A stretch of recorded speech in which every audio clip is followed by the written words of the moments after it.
Assalamualaikum warahmatullahi wabarakatuh.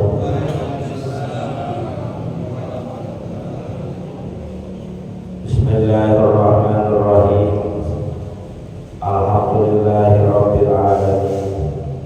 Allahumma shalli wa sallim ala sayyidina Muhammadin wa ala alihi wa sahbihi ajma'in, amma ba'du. Fa inna asdaqal hadits kitabullah wa khairal hadi hadi sayyidina Muhammadin sallallahu alaihi wasallam, wa syarrul umuri muhdatsatuha wa kullu muhdatsatin bid'ah wa kullu bid'atin dhalalah wa kullu dhalalatin finnar. Subhanaka la ilma lana illa ma 'allamtana innaka antal alimul hakim. Rabbi shrah li sadri wa yassir li amri wa hlul 'uqdatam min lisani yafqahu qawli. Amin. Yang sama-sama kita hormati dan muliakan Ketua Masjid Al-Istiqomah Ustaz Haji Asmari bin Kiai Haji Abdul Rashid Siddiq, bapak-bapak hadirin jamaah yang dimuliakan oleh Allah Subhanahu wa taala. Alhamdulillah, malam hari ini kembali kita bisa hadir di majlis ilmu, majlis kebaikan, majlis yang insyaallah mengantarkan dan memudahkan kita menuju surga Allah Subhanahu wa taala. Kita awali pengajian ini dengan membaca suratul Fatihah.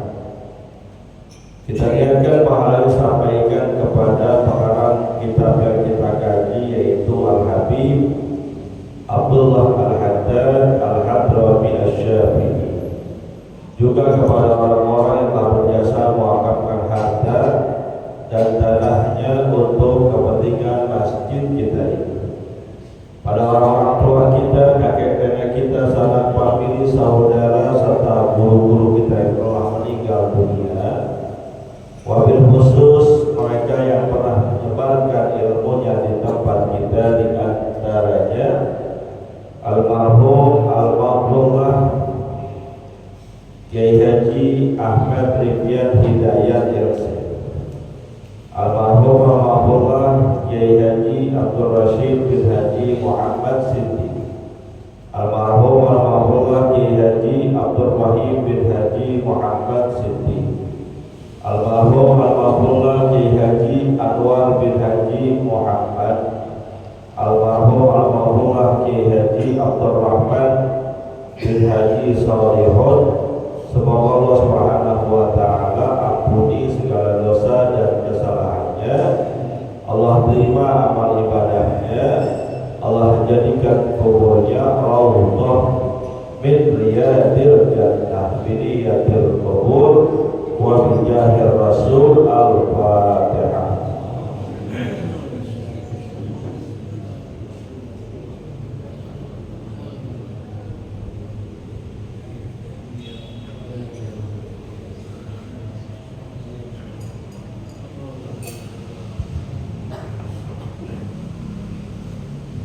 Melanjutkan bacaan kita. Bismillahirrahmanirrahim. Qala al-mu'allif rahimahullahu ta'ala anhu, wa fi hadzal yaumi sa'atun syarifatun yustajabu biha du'a mutlaqan wa hiya mubahadatun bi jami'il yaumi kama qalahul Imamul Ghazali rahimahullahu ta'ala wa ghairuhu. Fa'alaika bi hadzal yaumi bi mulazamatil a'malis salihati wal wadha'ifid diniyati wa la ta'allaka shaghalan bi ghairiha illa ayyakuna shaghalan daruriyan la budda minhu. Fa inna hadzal yaumi lil akhirati khususan wa minas sunnati qira'atu suratil kahfi wal iktsaru minas salati 'alan nabi sallallahu alaihi wasallam fi yaumil jumu'ati wa lailatiha. Fa'alaika bidzalika wa bil huduri ila jumu'ati. Wallahu a'lam. Melanjutkan pembahasan kita An-Nasaihud Diniyah wal Wasaya Al-Imaniyah karangan Al-Habib Abdullah Al-Haddad. Beliau menjelaskan masih dalam permasalahan hari Jumat dan pelaksanaan sholat Jumat. Beliau mengatakan wa bi hadzal yaumi sa'atun syarifatun yustajabu fiha du'a mutlaqan. Dan pada hari Jumat ini adalah saat yang mulia, waktu yang utama di mana diterimanya doa-doa seorang hamba secara mutlak. Wa hiya mufahamatun fi jami'il yaumi, dan ini meliputi seluruh hari Jumat, baik malamnya, paginya, siangnya sampai sorenya.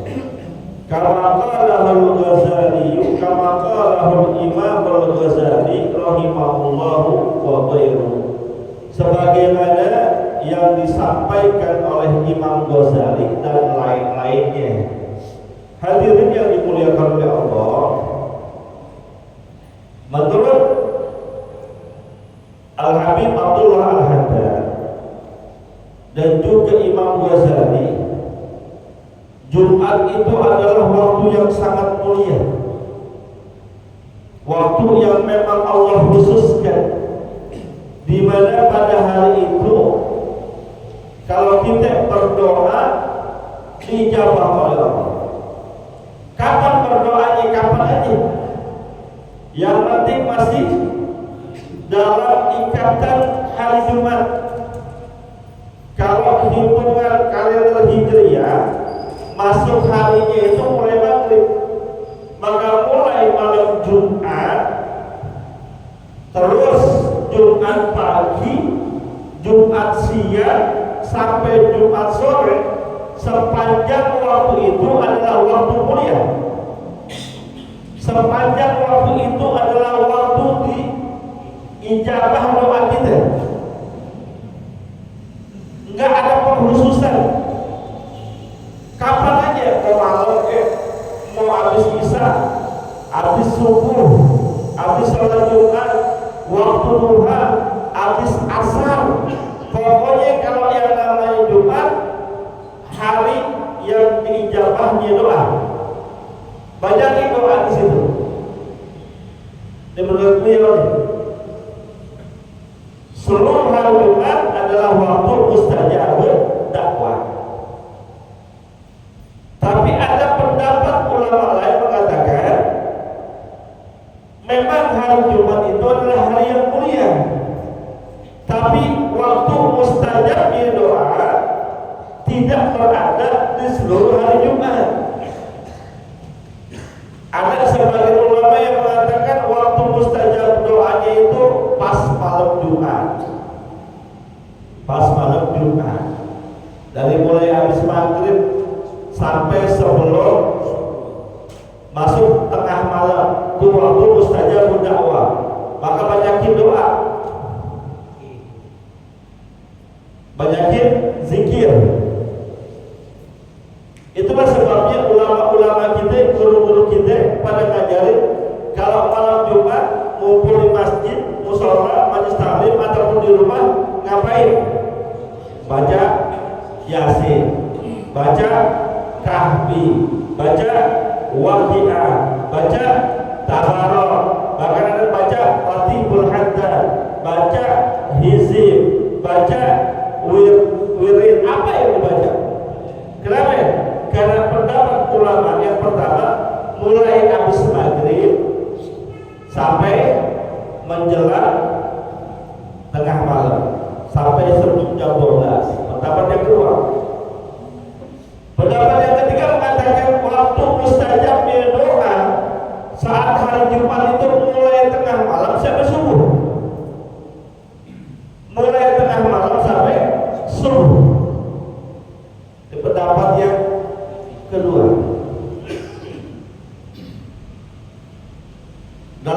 sebagian, nggak seluruhnya hari Jumat. Kalau secara keseluruhan udah 3 pendapat tuh. Pendapat pertama seluruh hari Jumat. Pendapat yang kedua mulai malam Jumat sampai pertengahan malam. Pendapat yang ketiga mulai tengah malam sampai subuh. Maka di situ sangat dianjurkan berdoa. Kalau malam lain nggak bisa tahajud, malam lain nggak bisa qiyamul lail, malam Jumat paksain tahajud, paksain qiyamul lail, doa dan minta di situ. Pendapat yang ketiga. Pendapat yang keempat mengatakan waktu mustajabud dakwahnya hari Jumat itu mulai habis subuh sampai khatib turun dari mimbar, terutama di saat 2 khutbah. Mulai habis subuh sampai turun mimbar khatib setengah harian tuh, terutama saat khatib turun dari mimbar khutbah yang pertama, duduk di antara 2 khutbah, itu mustajabud dakwah, banyakin doa. Itulah sebabnya kenapa masjid-masjid kita kalau khatib turun dari mimbar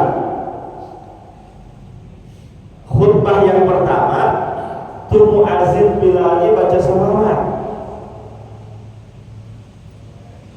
Walaupun kalau bicara mana ada hadisnya tuh bid'ah tuh, tapi berdasarkan pendapat yang mengatakan waktu utama mustajabud dakwah adalah waktu antara khutbah pertama dan khutbah kedua, banyakin doa di situ, diajak bersolawat kita. Allahumma sholli wa sallim ala sayyidina Muhammad wa ala ali sayyidina Muhammad.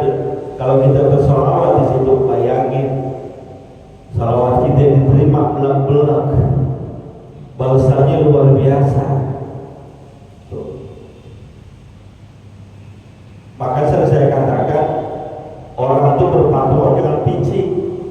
Boleh habis dia bid'ah tuh salawat antara 2 khatib 2 khutbah, nggak begitu pemikiran. Nah, pendapat yang selanjutnya mengatakan waktu mustajabnya doa di hari Jumat adalah mulai habis asar sampai maghrib. Jangan sia-siakan tuh doa di situ. Nah, karena dilihat secara keseluruhan, ada yang mengatakan mulai habis maghrib sampai tengah malam, ada yang mengatakan tengah malam sampai subuh, ada yang mengatakan dari subuh sampai khatib turun dari mimbar, ada yang mengatakan mulai habis asar sampai maghrib.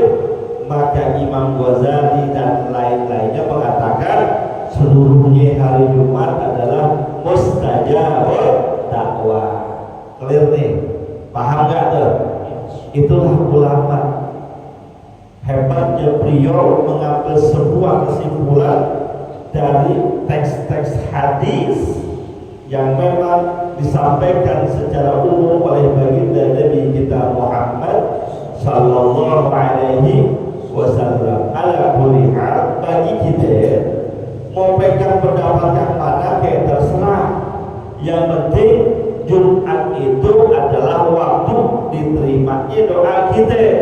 Maka perbanyaklah permohonan kita di situ. Hajat kita di dunia, terlebih lagi hajat kita di akhirat.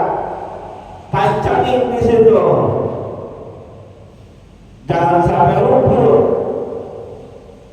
Jangan sampai lewat. Mau ngejarnya di mana ya kita bisa? Saya mampunya habis maghrib, malam Jumat, Pak, silakan. Saya pengennya pas tahajud udah khusyuk, monggo. Saya pengennya habis sembahyang subuh kayaknya lebih seger, nggak apa-apa. Ntar aja Pak Ustaz pas sholat Jumat nggak ada larangan. Asal aja Pak Ustaz saya pas akhir diperbolehkan. Yang penting manfaatkan sebaik-baiknya. Makanya kan banyak kumpulan-kumpulan salawatan, kumpulan-kumpulan zikiran, kumpulan-kumpulan ratiban, kumpulan-kumpulan hizib yang bacanya kalau nggak malam Jumat, Jumat pagi ataupun Jumat sore, gitu ya. Jadi biar paham.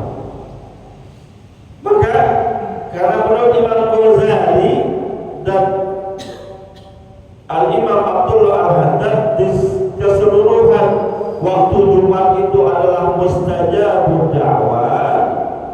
Beliau mengatakan fa'alaika bi hadzal yaumi bi mulazamatil a'malis salihati wal wadha'ibid diniyah. Paksakan, wajibkan diri kalian untuk mengerjakan amalan-amalan soleh, kesibukan-kesibukan keagamaan dan urusan akhirat kita. Paksain.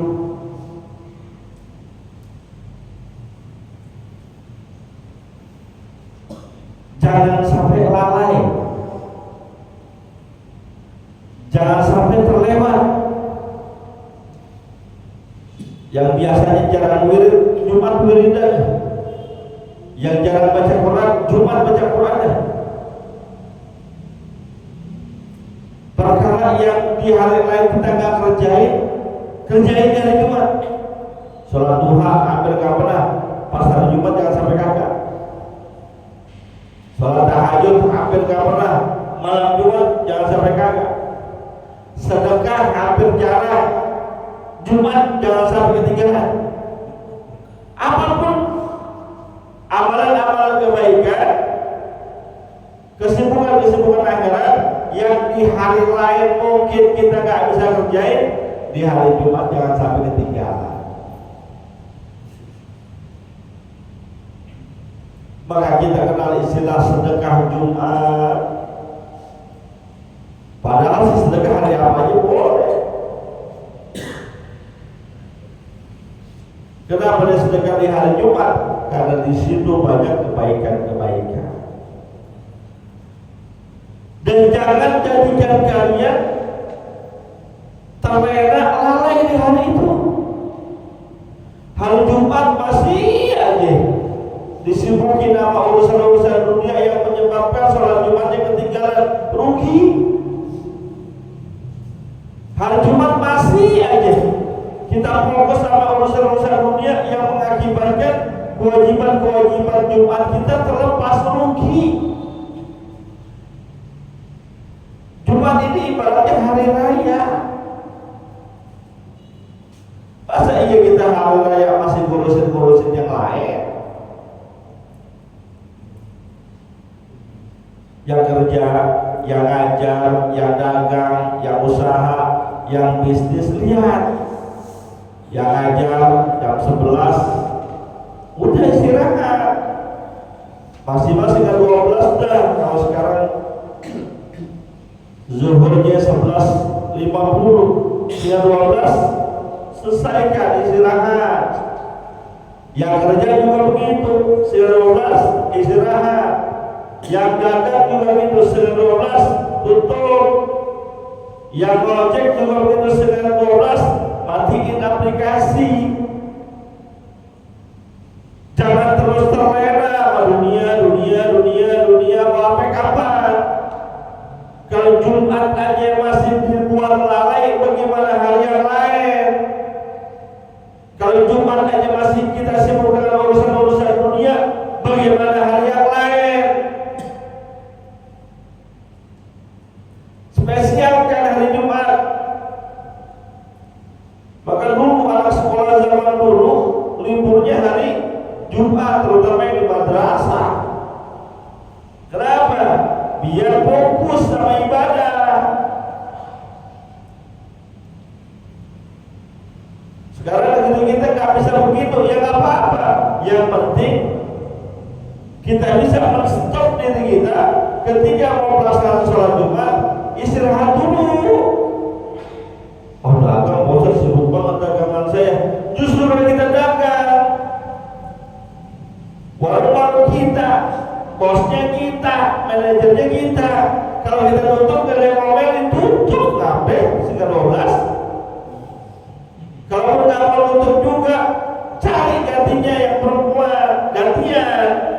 Entenya berangkat sholat Jumat tinggal nggak nungguin warung aja. Jumat ke Rabu ke Kamis ke Sabtu ke buru amat, yang penting gua nungguin warung terus. Mau nyari apa? Kayak belum tentu belaksak iya di akhirat. Ini kesempatan nih Pak Ustaz. Tukang ojek yang lain pas lagi sholat Jumat tutup aplikasi. Saya sengaja buka biar rame. Habis hari biasa yang lain mampu nggak nyangkut-nyangkut, mumpung hari Jumat nih saya buka. Yang lain sholat Jumat saya buka biar nyangkut terus tarikannya. Kayak belum tentu, dapat duit juga belum tentu, belaksak di akhirat pasti.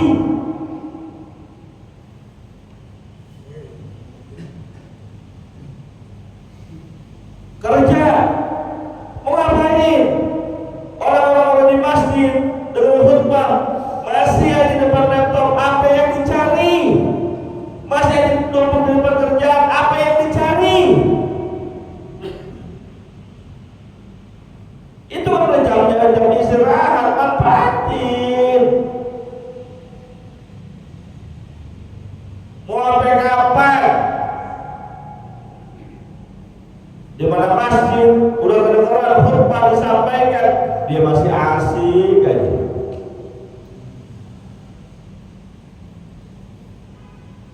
Ada masjid sampingnya warteg, itu ketika khutbah sampaikan tetap aja di warteg makan makanan.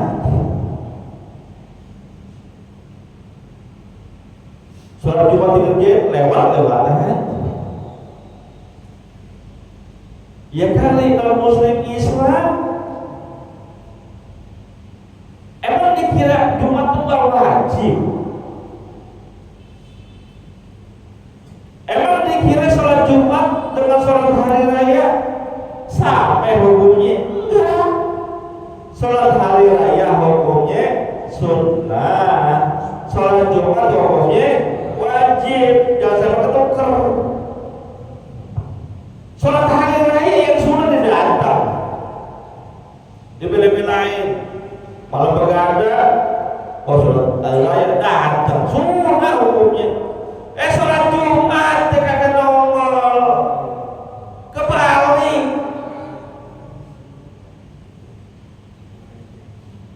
Ada lagi yang nanya, Ustaz, iya. Ini kan kalau jadi besok lebaran Idul Adha, kalau jadi tanggal 6, kalau pemerintah bilang tanggal 6. Walaupun ada negara lain atau kelompok lain bilang udah pasti tanggal 6, belum tentu. Ya, saya bilang ini sama hukumnya.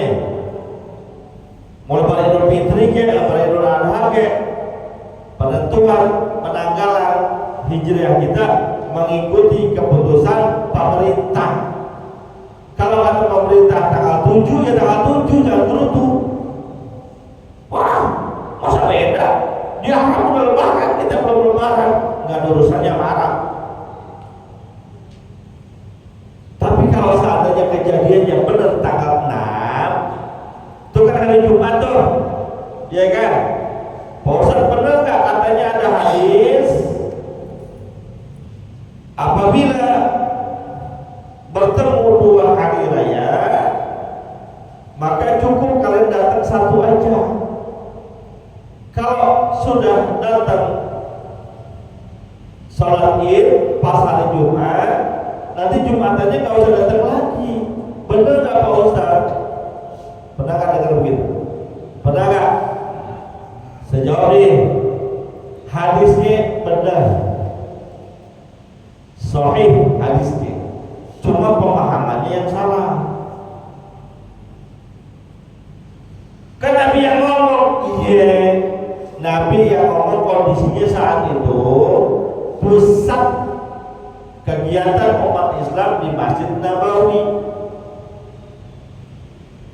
yang sholat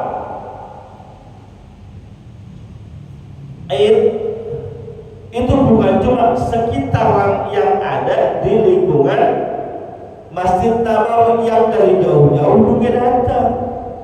Emang pusatnya di situ. Termasuk Arab Badui yang harus turun gunung. Sehingga ketika seandainya dia sudah sholat Id di pagi harinya, Nabi nggak anjurin lagi datang untuk di sholat Jumatnya, cukup di daerahnya masing-masing. Jadi besok gimana? Kalau seandainya lebaran Jumat, ya sholat Id tetap, Jumatan tetap. Kedua hari raya, masa iya gara-gara sholat Id ente gak sholat Jumat? Sholat Id hukumnya sunnah, sholat Jumat wajib. Kalaupun memang harus pilih yang sholat Jumat, gak apa-apa gak sholat Id. Begitu. Bukan udah sholat Id tadi, gak usah sholat Jumat lagi dah. Paling khotibnya sama, materinya itu juga. Enggak begitu. Sholat Id sunnah, sholat Jumat wajib. Jadi kalau harus pilih, nggak apa-apa kan sholat Id, tapi wajib sholat Jumat. Kalau bisa kerjain dua-duanya. Terus bagaimana Pak?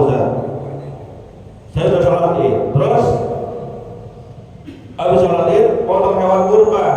Iya, terus jam 11 belum kelar, capek istirahat, saya tidur deh tuh. Jadi kan sholat Jumat bagaimana? Enggak boleh, enggak ada uzurnya. Itu bukan uzur yang diperbolehkan. Saya jagain daging, Pak Ustaz jagain daging biar gak pernah diambilin orang. Biarin saya kalah gak sholat Jumat, yang lain sholat Jumat saya jagain daging aja dah. Boleh nggak begitu? Berarti itu berarti neraka. Nggak jadi alasan. Tetap, karena itu bukan uzur yang diperbolehkan oleh syariat agama kita.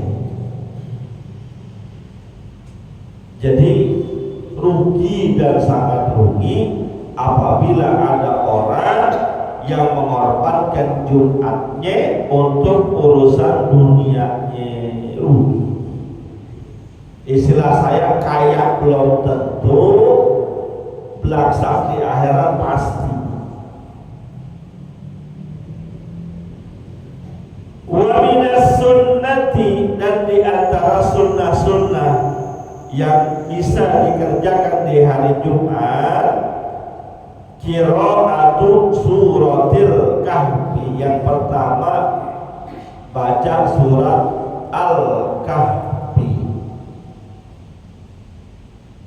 Alhamdulillahilladzi anzala ala abdil kitab ala abdil qayyiman yudhra. Jadi terus sampai terakhir surat Kahfi. Boleh gak dicicil?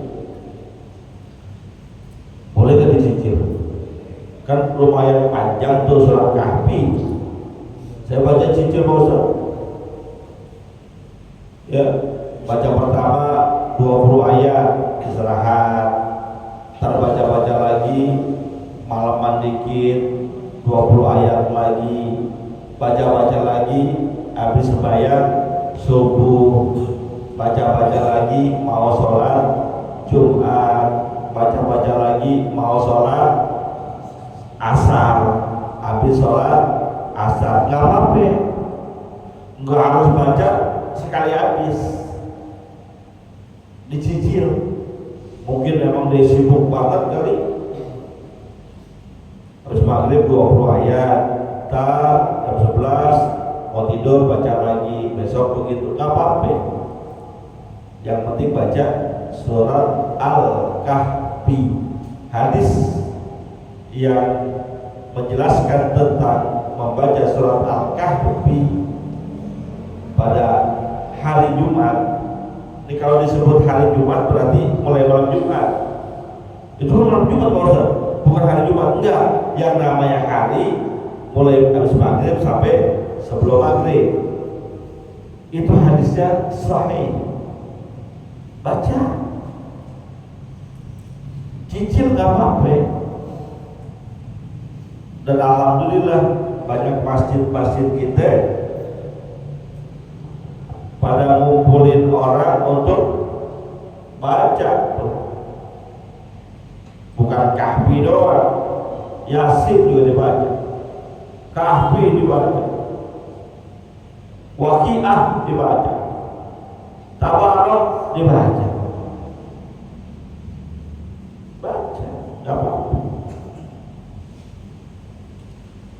Yang kedua, wal iktaru minas salati ala Nabi sallallahu alaihi wasallam fi yaumil jumu'ati, dan memperbanyak baca sholawat kepada Nabi kita Muhammad sallallahu alaihi wasallam pada hari Jumat. Banyakin sholawat. Allahumma sholli wa sallim ala sayyidina Muhammad wa ala ali sayyidina Muhammad. Baca. Saya pengen baca salawatnya kamilah. Allahumma sholli salatan kamilah wa sallim salaman taman ala sayyidina Muhammadin alladzi tan'alu bil uqad wa tanfarju bihi al-qurab wa tuqda bihi al-hawaid wa tunalu bihi al-ghaib wa husnul khawatim wa yustasqa al-ghamam bi wajhil karim wa ala alihi wa sahbihi bi kulli rahmatin wa nafasin bi adadi kulli ma'lumin lak. Silahkan.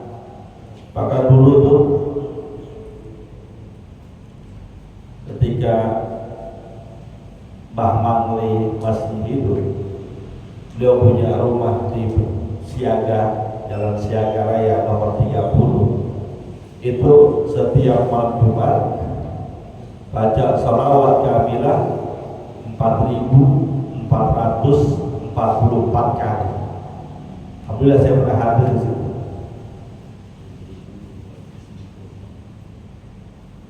Ya kalau dihitung itu sebetulnya lebih, yang datang banyak. Sebanyak kita baca itu di jumlah lebih tuh 4.444 kali. Oh, saya mau bacanya sholawat Fatih. Allahumma sholli wa sallim ala Fatih lima ughliqa al-adil lima sabaqa nasir haqqi bil haqqi wal hadi ila siratikal mustaqim wa ala alihi wa sahbihi qadri wa ala miqdaril azim. Silakan banyakin baca sholawatnya. Waktunya nggak ada, Pak Ustaz sibuk, saya berangkat kerja, ambil naik motor, kerja di mana? Kenapa? Naik motor, bismillahirrahmanirrahim, la haula wala quwwata illa billah, bismillahirrahmanirrahim, wa sallallahu rabbil ghafurur rahim, subhanalladzi sakhkhara lana hadza wa rabbuna lahu muqtadin wa inna ila rabbina lamunqalibun. Nyengir kata. Saya pernah mendapatkan ijazah, walaupun yang mengatakan ini khusus untuk naik kuda doang. Jadi naik kuda, ketika udah di atas kendaraannya pegang selanya nyengir. Tapi ada ulama yang mau mengatakan, memperbolehkan walaupun bukan kuda, selain baca naik kendaraan tetap nyengir. Karena zaman itu zamannya Rasulullah naik kuda. Zaman sekarang jarang ada kuda, adanya kuda besi motor, nggak apa-apa. Saya dapat ijazahnya, habis naik menjelaskan nyengir kita sendiri, ya. Tapi jangan lama-lama, kita prihatin. Nah, mulai jalan motor, Allahumma sholli wa sallim ala Muhammad wa ala sayyidina Muhammad, Allahumma sholli wa sallim ala sayyidina Muhammad wa ala sayyidina Muhammad, terus baca sampai tempat kerjaan kita. Yang di Sudirman, yang di Mangga 2, yang di Tanabang, yang di Kemang, baca sholawat. Berangkat baca sholawat, pulang baca sholawat. Keisi, jangan kosong. Habis kalau naik motor, coba saya tanya, ente gak zikir, ente ngapain? Oh, motor lagi ke kantor nih, nggak zikir, pikiran kemana? Kemana Pak? Ketat banget tuh baju, ikutin. Salawat.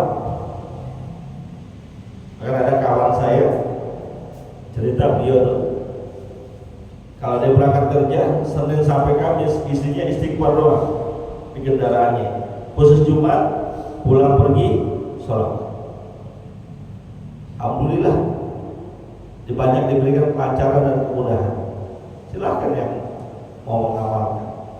Berangkat Senin sampai pulang dan perginya Senin sampai Kamis istighfar sepanjang jalan tuh. Dari rumahnya ke kantor, dari kantor ke rumah astagfirullahaladzim, astagfirullahaladzim.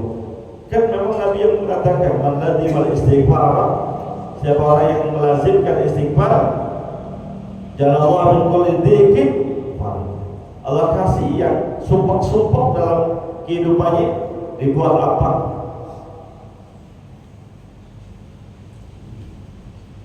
Wa razaqahu min haitsu la yahtasib, Allah akan kasih dia rezeki dari yang dia gak duga-duga. Istighfar banyak. Tapi khusus hari Jumat sholawat ya. Berangkat sholawat, pulang sholawat. Manfaat.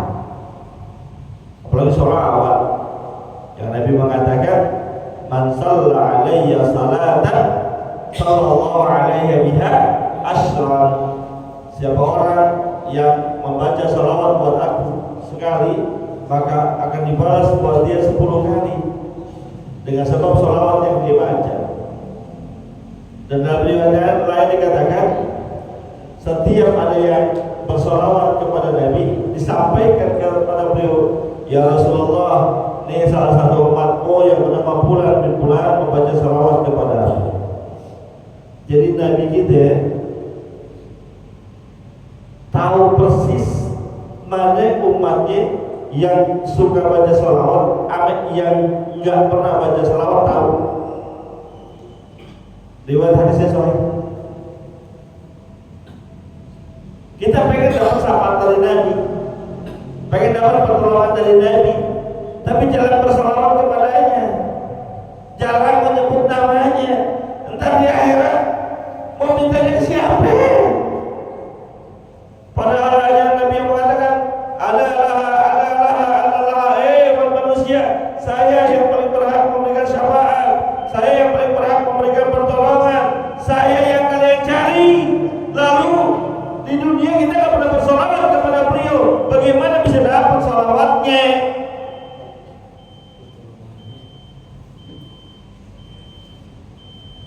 Kalau buat ngobrol buat ketawa-ketawa buat, giliran buat sholawat kagak buat. Ayo dah, hari lain kita nggak bisa sholawat, Jumat kita sholawat kepada Nabi kita Muhammad Sallallahu Alaihi Wasallam. Hadirin yang dimuliakan oleh Allah, sebelum saya tutup, saya ingin mengingatkan wabil khusus kepada jamaah Masjid Al Istiqomah. Selepas nanti kita pengajian sholat isya, mungkin pertama ada rapat. Rapat buat apa? Rapat buat pelaksanaan Idul Kurban di masjid kita. Ayo nih, saya ngajakin yang ada potensi di diri kita apa? Yang punya potensi uang, korban. Berapa sih Pak Ustaz? Standarnya 3.500.000. Masjid lain saya kasih tahu ya, ada 3.800.000, ada yang 4 juta, ada yang juga 3.700.000. Masjid kita ada 3.500.000. Pak Ustaz saya pengen korban, duitnya cuma 3 juta, gimana? Datang sini, nanti bisa dibicarain tuh kalau begitu tuh. Pak Ustaz, saya punya 3 juta, coba kok hewan kurbannya kecil banget. Ya emang bagono.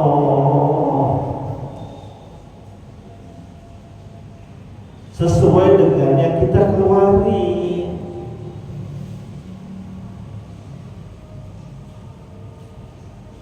Yang gedean, yang dikeluarin gedean, insya Allah gedean hewan kurbannya.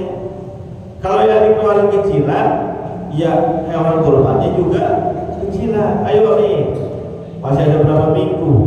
Ada 3 minggu kali ya. Sekarang tanggal berapa? 17. Kalau lebaran tanggal 6 masih ada 3 minggu. Ya, niatin yang kuat, niatin yang kenceng. Pokoknya tahun ini saya pengen korban. Bagaimana caranya? Niatin aja dulu. Kan saya pernah ceritain dulu tukang abu aja, tukang abu niatnya kenceng bisa korban. Pernah saya ceritain kan? Allah yarham, udah meninggal orangnya. Datang ke rumah saya, Pak Ustaz, saya pengen korban. Ya bagus bang, tapi saya belum punya duit. Nah bro, tapi saya ada harapan. Harapan apa? Saya pegang arisan nih. Kali kalau keluar, saya korban. Kalau nggak keluar, ya tahun depan. Terus, engkau mau ngapain ke rumah saya? Doain Pak Ustaz supaya arisan saya keluar. Keluar, berkat doanya tungkok ikhlas dia keluar. Ucuk-ucuk datang ke saya, Pak Ustaz adanya cuma segini. Nggak apa-apa kok, gua tarik juga udah sini. Korban tukang abu, bukan yang punya jodang warung, bukan tukang abu gosok yang jualnya gopek 1.000, bukan yang punya gaji tetap. Ayo, potensi yang bisa gitu, yang mampu gitu, keluarin. Jangan kecil hati. Anpik yulfam, kita keluarin, ntar bakal ada gantinya. Yakin. Saya termasuk yang yakin banget. Kita keluarin sekarang, terlalu ganti.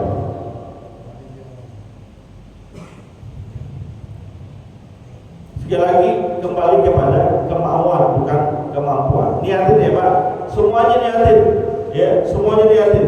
Pokoknya tahun ini saya pengen korban. Bagaimana caranya? Niatin aja dulu. Entar kalau pas sudah menjelang hari H-nya memang nggak ketemu, ya udah.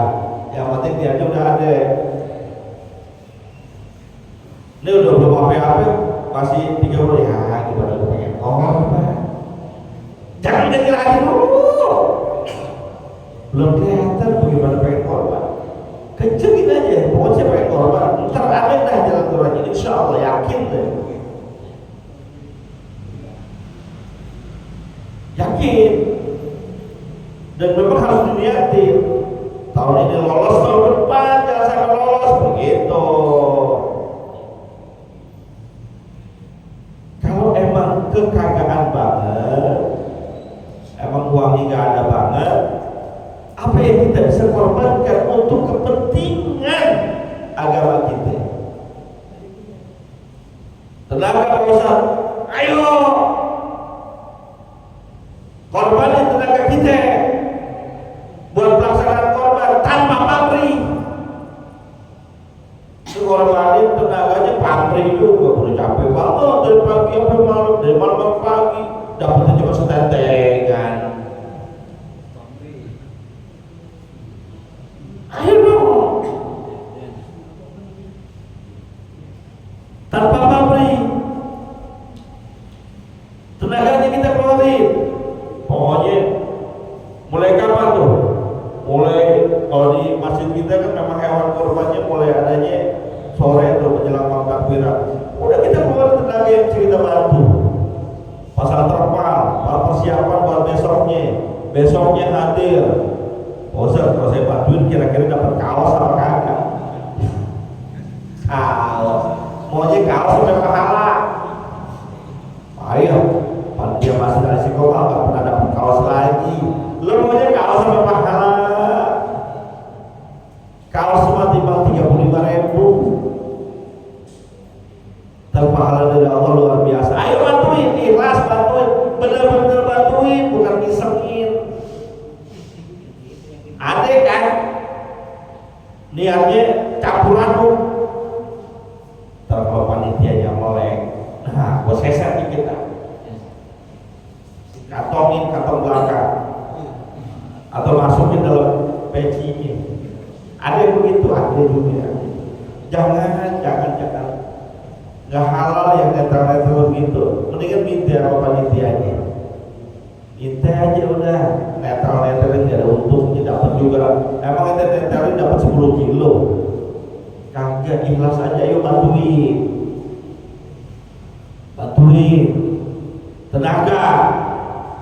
Ya Pak Ustaz, tenaga saya namanya udah tua, udah kada bisa kape-kape. Doain tuh panitia lagi pada puyeng.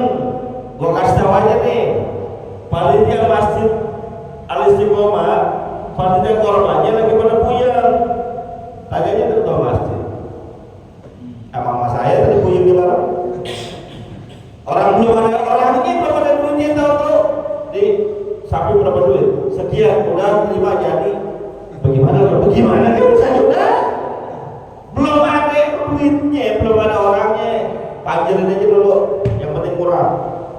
Bukan murah, artinya yang penting kecandang dengan ukuran kita. Terus bagaimana? Katanya aja seperti bagaimana? Ya, ente kan ada motor tuh ADP, ada tuh NPEK beres. Bagaimana sih urusannya? Doain Pak. Ya Allah, kan ya saya doa, Ustaz Jasmani doa. Tapi kalau yang doain banyak, Allah banyak lebih dekat lagi. Ya Allah, mudah-mudahan panitia Masjid Al-Istiqomah diberi kelancaran biar kapan bingung. Masa iya gara-gara Idul Adha aja Jasmani jual motor, jangan begitu doanya. Beneran Pak, orang mas saya tadi punyanya udah bismillah aja udah gitu. Jadi ini saya sambil apa nih yang lagi pada ragu-ragu, korban jangan, ayo sini Pak Ustaz, saya punya duit cuma segini. Udah sini, datang ke gua sini. Bukan berarti saya obrol ya, bukan. Ayo, saya pengen ngajak kebaikan. Duit tanggung bawa sini. Enggak cakep Pak Ustaz, ya sampai 3,5 juta. Ada yang berapa? Ada 3.450.000. Sini gua ambil. Gak apa-apa, gak 3,5 juta. Adanya cuma 3.475.000 Pak Ustaz. Sini gua ambil. Ayo lah yang lagi pada ragu-ragu nih. Kalau bicara pahala udah banyak dah hadis-hadis tentang pahalanya. Cuma bagaimana nih? Ada duit kita untuk kebaikan, ada duit kita untuk akhirat. Biarin lawan dikit. Jangan duit kita buat dunia mulu habisnya. Buat kredit motor bisa, buat servis motor bisa, buat beli TV bisa, buat beli panci bisa, buat beli blender bisa, buat beli lemari yang bagus bisa, buat beli akuarium ikan arowana bisa, buat beli arowana bisa, buat beli burung bisa, buat korban kenapa tidak bisa? Ayo. Oh, tahun kemarin sih udah korban Pak Ustaz. Iya. Terus Joni nggak korban lagi. Kenapa tahun kemarin enggak begitu Joni? Kalau tahun kemarin udah ada rezeki korban, tahun ini ada lagi rezekinya, lu korban lagi. Begitu. Ya. Ayo. Saya juga benar-benar nggak yakin, benar-benar udah nih. Ya saya udah kejebur. Daripada motor gue jual, mending gue paksa orang. Bang Sakur, nanti jangan ragu-ragu, datang langsung. Belum ada duitnya Pak Ustaz, tolong datang berapa? Baru ada 3.300.000. Sini udah beres. Pak Ustaz, saya pengen ngorban. Terus duitnya masih nyangkut di arisan. Terus doain sini, gue doain dah. Siapa tahu yang megang arisan panas di pikirannya. Nih Bang Sakur gua keluarin dah, biar dia bisa korban. Siapa tahu datang ke sini, ya datang ke sini. Saya layani mau bagaimana aja.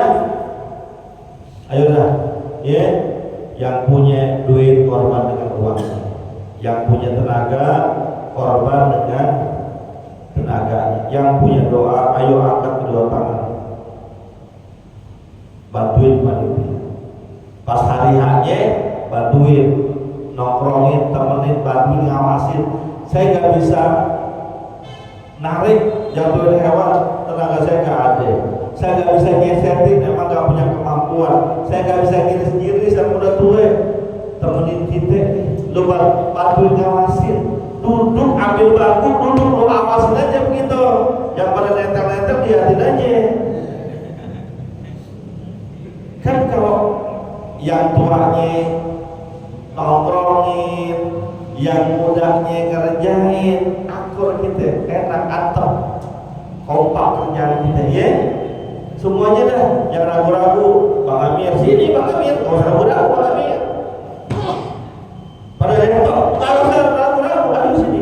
Apa yang bikin ragu-ragu? Ngomong ke saya, ada jalan keluarnya insya Allah. Mudah-mudahan Allah berikan keberkahan, Allah berikan kemudahan, Allah berikan kelancaran untuk kita mensiarkan ajaran agama Allah. Al-Fatihah.